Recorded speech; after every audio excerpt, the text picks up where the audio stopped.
మహేష్ గారు సమాధానం చెప్పండి. ఏం డబ్బులు ఇస్తున్నారు కాబట్టి ఎలివేషన్ ఇస్తున్నారని బీజేపీ అని అంటున్నారు. రెండు అప్పుడేమో ధర్నా చేశారు కేజ్రీవాల్ కోసం, ఇప్పుడేమో ఆయన అవినీతి పరుడు అంటున్నారు. మూడు ఇక్కడేమో మొత్తం హామీలను అమలు చేశామని కథలు చెబుతున్నారనేది వాళ్ళ వ్యాఖ్య. చాలా ఓపిక్గా అర్ధగంట సేపు మా మీద విమర్శలు అండి ఇంకా ఏదైనా అండి వింటూ కూర్చున్నాను. ఇప్పుడు నాకు కూడా కొంచెం అంత మాట్లాడండి, మేము అడ్డం పడితే కదా మీకు. అదే ముందే రిక్వెస్ట్ పెడుతున్నాను. సో నేనేమంటానంటే ఇంగ్లీష్లో ఒక సామెత ఉంది, birds of a feather flock together అని. ఒకే జాతి పక్షులు ఇవన్నీ కూడా. లిక్కర్ పార్ట్నర్స్ కొటేషన్ చెప్పారు మీరు. లిక్కర్ స్కామ్లో ఒకే జాతి పక్షులు ఎవరో మీకు తెలుసు. అక్కడ ఉన్న కేజ్రీవాల్ గారు పార్టీ. నేనేమంటున్నా సార్, లిక్కర్ స్కామ్ వరకే పరిమితమై మాట్లాడదామంటున్నాను. లిక్కర్ స్కామ్లో ఇక్కడ బీఆర్ఎస్ నుంచి ప్రముఖ నాయకులు, ఆమ్ ఆద్మీ పార్టీ నుంచి ప్రముఖ నాయకులు, సరే వాళ్ళు ఒకటే జాతి పక్షులు అని చెప్పడం నా ఉద్దేశం. అది వాళ్ళు అక్కడ విమర్శలు నేనేమంటున్నాను, మీరు కేజ్రీవాల్ గురించి అరెస్ట్ అయినప్పుడు ఆయన ఢిల్లీ లిక్కర్ స్కామ్ లోనే కదా మీరు వారు అర్ధగంట మీరు మధ్యలో ఇంత ఇంటరప్ట్ కూడా మీరు నాకు అవకాశం ఇస్తే కదా నా సమాధానం. నేను ఒక్క మాట ఎత్తినో లేదో మీరు మధ్యలో వచ్చేసి దయచేసి మీరు కేజ్రీవాల్ ప్రస్తావన తెచ్చారు కాబట్టి నేను అడుగుతున్నా, మీ దగ్గర సమాధానం ఉంటే చెప్పండి, లేదంటే నేను తర్వాత చెప్తాను. లోకమంతా తెలియదు లిక్కర్ స్కామ్ లో కేజ్రీవాల్ అనుకూలంగా ధర్నా ఎందుకు చేశారు? మనీష్ సిసోడియా గారు 2.5 సంవత్సరాలు జైల్లో ఉన్నారు. కవిత గారు 156 రోజులు లిక్కర్ స్కామ్ లో జైల్లో ఉన్నారు. సో బీఆర్ఎస్ ఆమ్ ఆద్మీ కలిపి చేసిన స్కామ్ గానే చూస్తుంది ప్రపంచం అని చెప్తున్నాము. సో అదొకటి. రెండోది, వాళ్ళకి న్యాచురల్ గా కొంత స్కామ్ లిక్కర్ పార్ట్నర్స్ అంటే కొంత బీఆర్ఎస్ నేతలు జీవుకు మనోజ్, అయ్యో మా కవిత గారిని కూడా కోట్ చేశారు రేవంత్ రెడ్డి గారు, ఢిల్లీ పోయి కూడా మా పరుగు తీస్తున్నారు అనే ఫీలింగ్ లో వాళ్ళు అట్లా చెప్పి ఉంటారు అంటున్నాను నేను. ఒకటి. రెండు, నేను ఛాలెంజ్ చేస్తున్నా మాట్లాడిన బీజేపీ ప్రతినిధికి కానీ ఇంకెవరైనా కాలర్స్కి కానీ, ప్రభుత్వం చేపట్టిన ఏ పరిస్థితులలో చేపట్టినాము, మొత్తం కడక్క తాగిపోతే ఖాళీ చిప్పలతో ప్రభుత్వం చేతికిస్తే 7.5 లక్షల కోట్ల అప్పుతో ఈ రాష్ట్రాన్ని మొదలుపెట్టిన ప్రభుత్వంగా సంవత్సరం లోపు ఈ గివెన్ ఆర్థిక పరిస్థితుల్లో, గివెన్ కండిషన్, ఎకనామిక్ ఫైనాన్స్ కండిషన్స్లో మాకు ప్రభుత్వం వస్తే, ఆర్థిక పరిస్థితులలో మేము ప్రభుత్వంగా ఇన్ని బాధరాబందీలు అనుభవిస్తూ కూడా భరిస్తూ కూడా చేసిపోయిన కేసీఆర్ పెట్టిపోయిన అప్పులకు మిత్తిలు వడ్డీలు కడుతూ కూడా, ఇగో నేను ఒక లిస్టు చదువుతా, ఈ లిస్టు అమలు చేసిన ప్రభుత్వం ఏదన్నా ఉంటే బీజేపీ నాయకుడు కానీ ఇంకెవరన్నా కానీ చెప్పమనండి. 55,000 ఉద్యోగాలు ఇచ్చిన ప్రభుత్వం ఏ రాష్ట్ర ప్రభుత్వం ఉన్నా కూడా నేను ఛాలెంజ్ చేస్తున్నా, open challenge for BJP leader, రమ్మను చర్చకు. కేంద్ర ప్రభుత్వం మొత్తంగా ఈ 55,000 ఉద్యోగాలు ఇచ్చిందేమో అదన్నా చర్చకు రమ్మను. ఏ రాష్ట్రమో కాదు, కేంద్ర ప్రభుత్వమే 55,000 ఉద్యోగాలు ఇస్తే చర్చకు రమ్మని నేను సవాల్ చేస్తున్నా.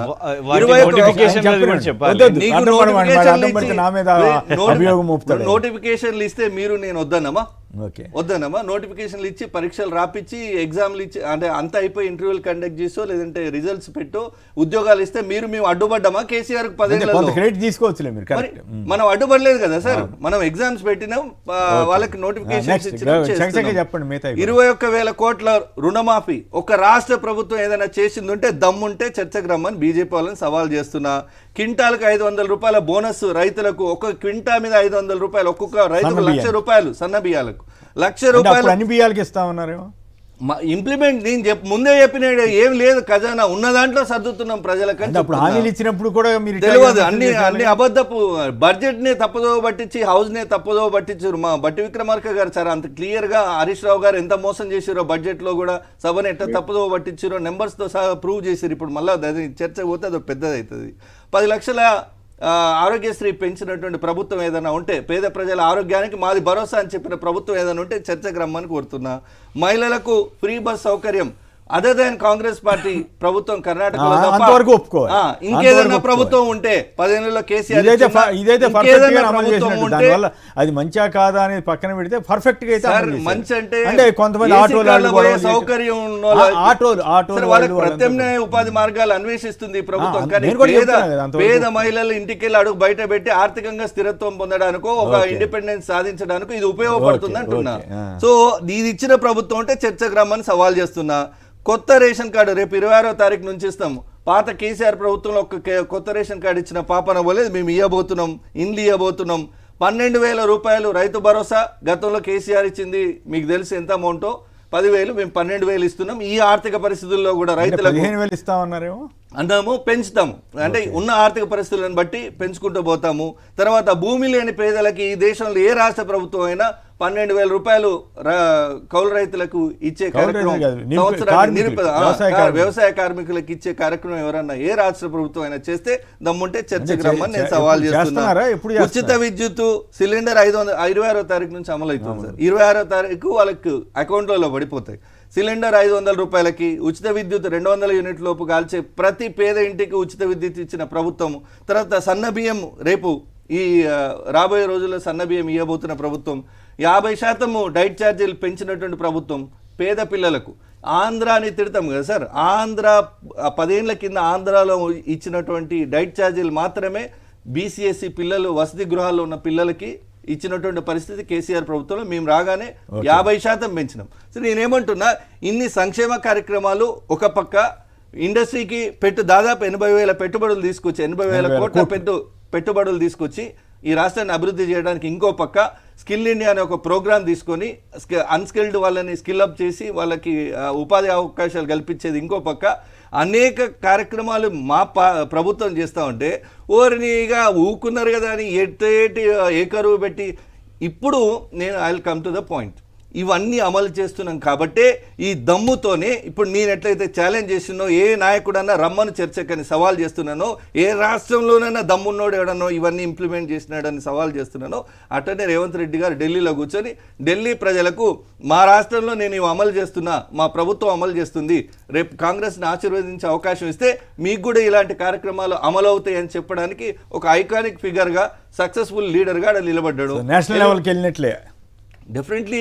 ఇప్పుడు ముఖ్యమంత్రులు మీకు సిడబ్ల్యూసీ మీటింగ్స్ అయినా లేదంటే అత్యున్నత కార్యక్రమాలు ఏమున్నా రాష్ట్రాల ముఖ్యమంత్రులను గౌరవించుకున్న సంస్కారం కాంగ్రెస్ పార్టీకి ఉంది. బీజేపీ లాగా నమస్తే పెడుతుంటే పక్కకు తిరిగిపోవడము, లేదంటే బీఆర్ఎస్ లాగా ఉండవా బాబు అని చెప్పి మంత్రులను మిగతా వాళ్ళని సీనియర్లను అగౌరవపరిచే సంస్కారం కాంగ్రెస్ పార్టీలో లేదు. చాలా విషయాలు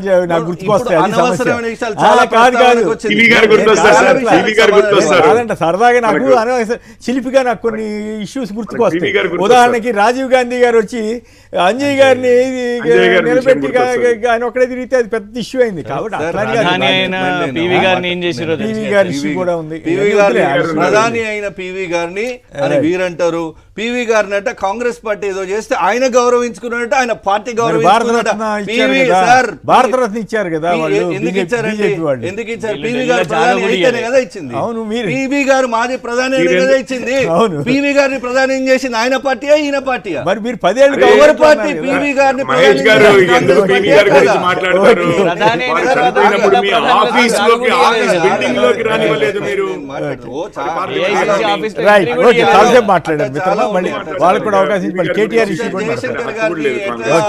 నీరు గార్చి ఒక్కరో కనీసం చనిపోతే అది కేసీఆర్ గారు కూడా ఆత్మవిమర్శ కేసీఆర్ గారి మీద 1,000 చూపిస్తే 4,000 తిరుగుతాయి. కాదంటే కేసీఆర్ గారి మీద మంగళం పాడితే అయిపోతుందా? ఒక్కరోజు పూలేసిన పాపన పోయినండి జయశంకర్ గారికి. జయశంకర్ గారి జయశంకర్ గారి విగ్రహం ముందే మిమ్మల్ని ఇది ఇందుకోసం ముందు అడిగింది. మీరు వాళ్ళ ఇట్లాంటి మాటలు మాట్లాడదు. మీకు చేతనైతే మాట్లాడిన తర్వాత ఎంతసేపు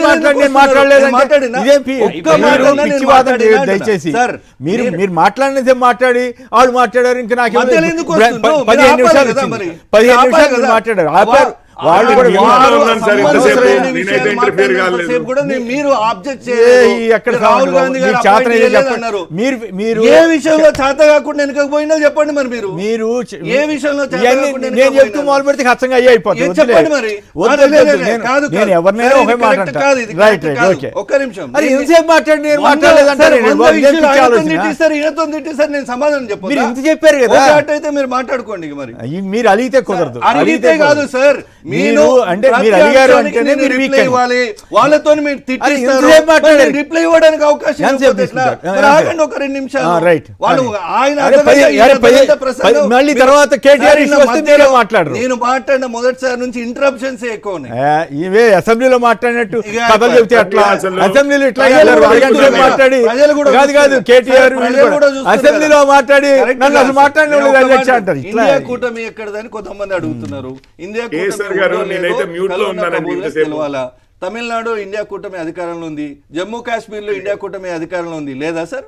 లేదా ఇండియా కూటమి లేదా ఈ దేశంలో? సరే, మేము కొన్ని పరిస్థితుల వల్ల మేము కొన్ని ఎలక్షన్స్ ఓడిపోవచ్చు, అది వేరే విషయం. జార్ఖండ్లో కానీ కూడా ఉన్నారు. జార్ఖండ్ లో ఇండియా కూటమి అధికారంలో ఉంది. మేము లేము అన్నట్టుగా కొంతమంది వెకిలిగా మాట్లాడితే దానికి దాని పెద్ద సిగ్నిఫికెన్స్ ఉండదని నా అభిప్రాయం. ఒకటి. రెండు, కంప్లీట్ చేయండి. నేనేమంటున్నా అంటే రాహుల్ గాంధీ గారు రేవంత్ రెడ్డి గారికి ఎప్పుడు అపాయింట్మెంట్ ఇచ్చిరో వీరికి తెలవాలన్నట. అంటే మీరు అవునా అని అది కూడా ఆసక్తికరమైన చర్చ అని మీరు కూడా కొంత యాడ్ చేశారు దానికి మసాలా. అని ఎవరు రాహుల్ గాంధీ గారిని చీఫ్ మినిస్టర్ గారు దాదాపు అంటే నెల కూడా కాదు 20 రోజుల కింద కలిసిండ్రు. 20 రోజుల కింద కలిసిండ్రు. నిన్న కూడా పార్టీ కేంద్ర కార్యాలయం ఓపెనింగ్ రోజు కూడా కలిసిండ్రు. 1-to-1 గురించి చెప్తున్నారు. వాళ్ళ పార్టీ ఇష్టం.